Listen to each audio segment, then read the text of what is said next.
Oh, look who it is. Eric is here. Yeah, yes. This is my beauty pageant wave. Yeah.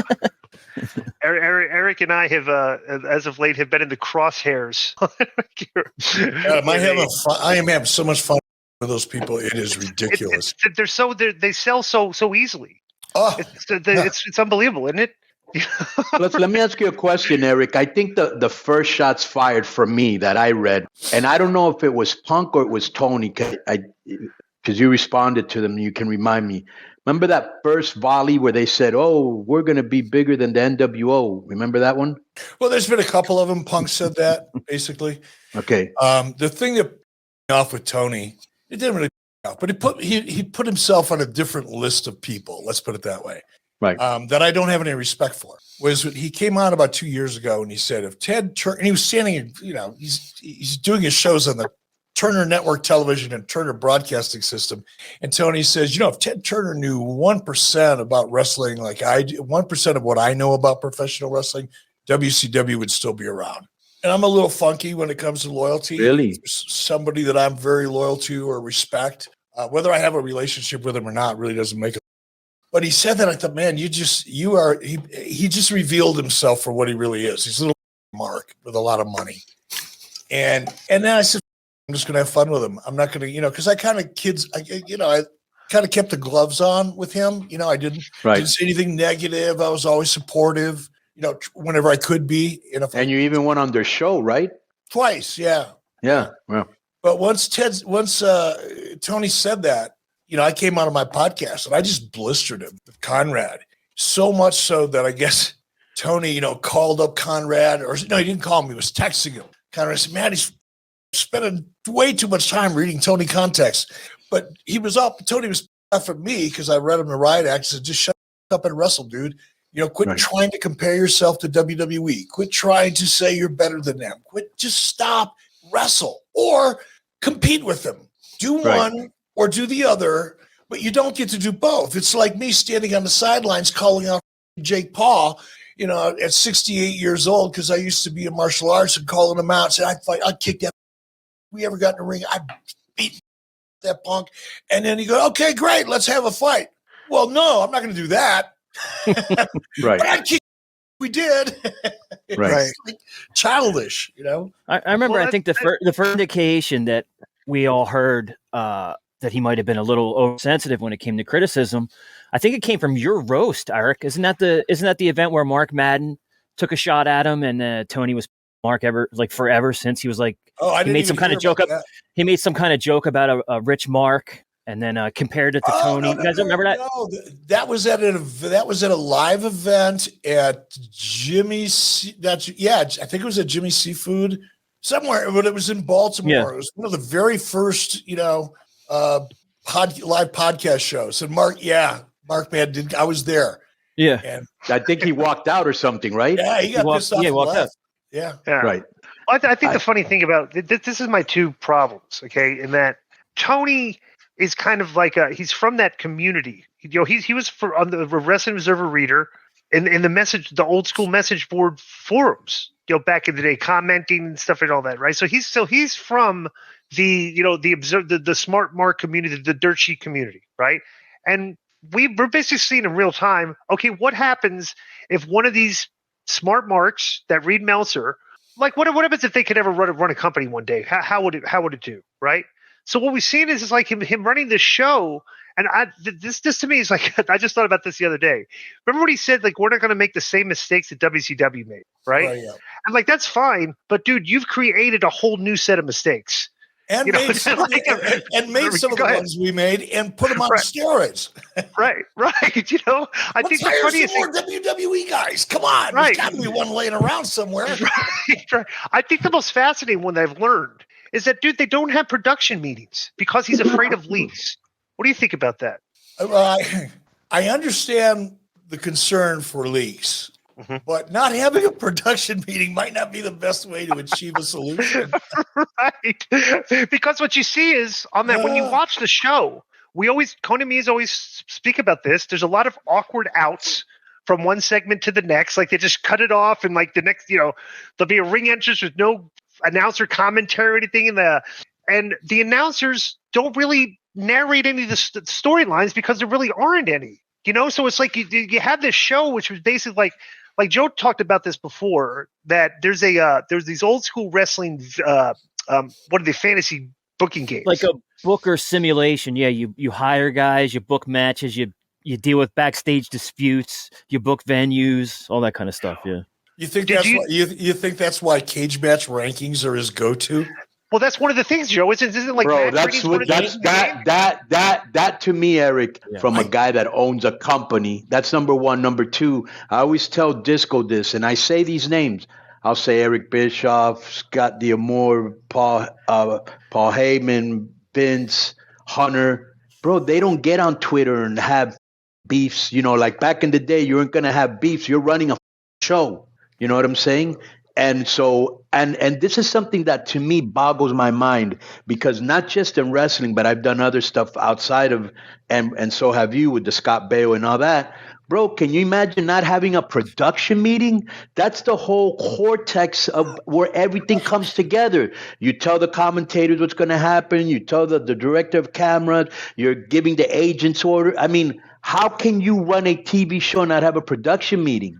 Number one, you're absolutely right, and I don't know if that's the case, by the way. And I'm not. Yeah, me neither. But that's what we heard. I heard it from from a very credible source. All right, so let's say it's a remote possibility. And let me just say this, Eric. Let me just say this, because you always keep it a buck. We don't need to preface this like we're not trying to bury anybody, because we're not. If you're going to take it like that, that's on you. We're trying to help and give solutions. But continue. Well, thank you, brother.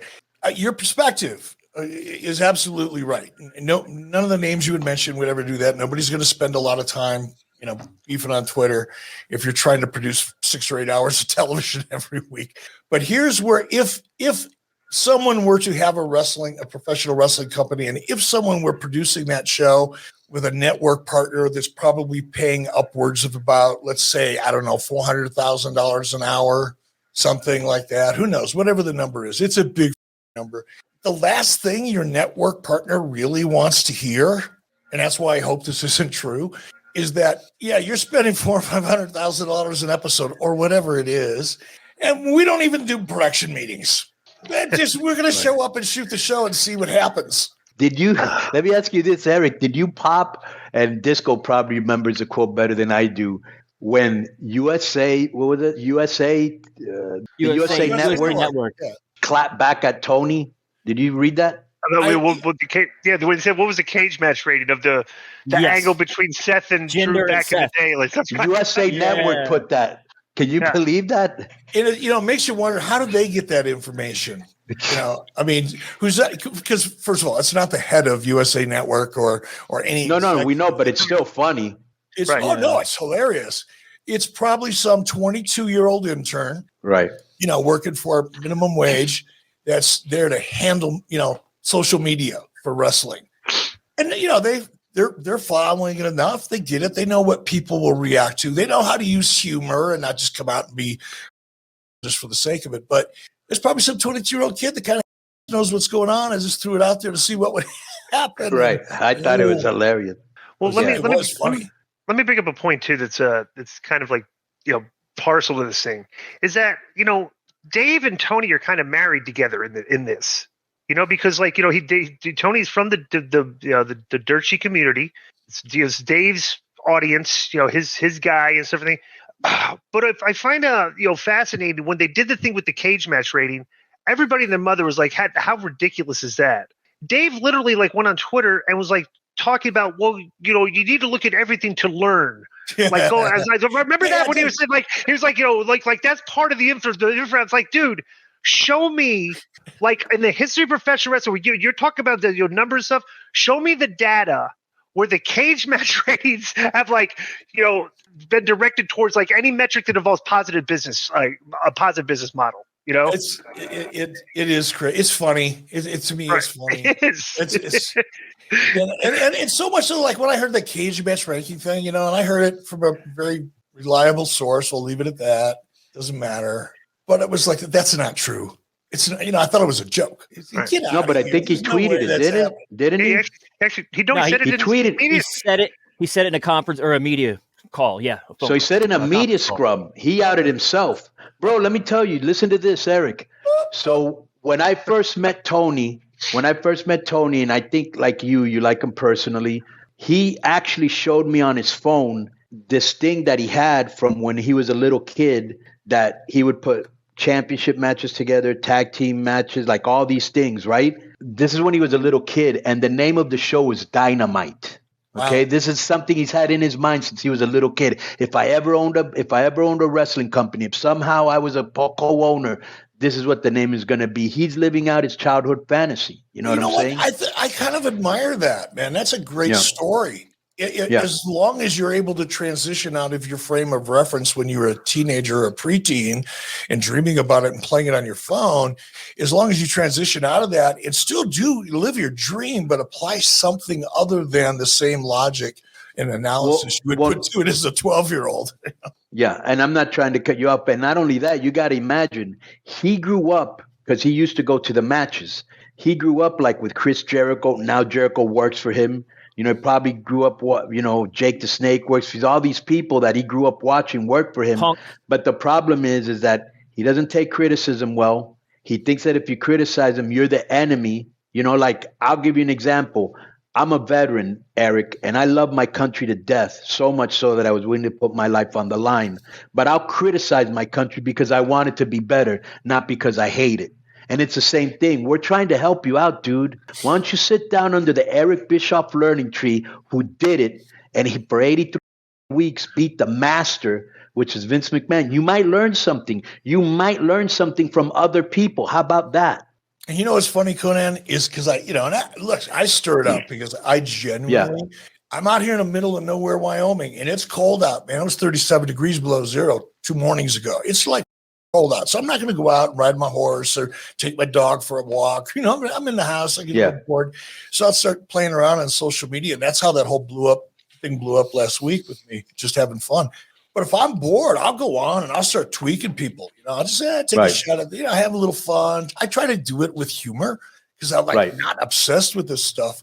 But some of the stuff that people come up with just make me laugh. It's really funny. Yeah. I had fun with Dax. Yeah. What happened? What's going on there? He took a shot at you. Like I don't even know. It wasn't even really a shot he was taking at. Okay, what happened? Because I don't know about this. What happened? Okay, so Tony and I go back and forth last week. I'm in the sauna. I'm literally in a sauna. It was in the evening. There was nothing going on. So I'm in there, and I see something. You know, Tony posted this tweet about hypocrisy because WWE is held to one standard, and Tony feels like he's being held to a different standard by WWE fans or USA Network. So about hypocrisy. And I just responded to that with a clown emoji. I didn't say anything. I just put a picture of a clown. It was this tweet about Ginger. Right. Good. 2 million, responses later, this thing's blowing up and I'm in my sauna. It's a 90-minute sauna, infrared sauna. It's amazing. I usually have headphones on. I love it. And I'm in this sauna. I'm laughing in there by myself, having a blast with this stuff. But, fast forward. So Dax comes out. Dax and what's the other guy's name? Cash. Mm-hmm. They're doing a promo, local media, radio, internet, promoting an event that they were doing that night somewhere, wherever they were, Baltimore. And they both cut this promo on me. He's an old man. He's just because Tony won't give him a job. That's always, Eric, that's always the lazy go-to. He's trying to be relevant. You're already relevant. He's bitter of what? Honestly, Conan, I want to tell these people right now on your show, this is I want these people that are whining about you and just go and me and Cornette even, he probably wanted to doing it, but I don't care. I've been kicked before. Right. You know what? It's just nobody's got it out for you.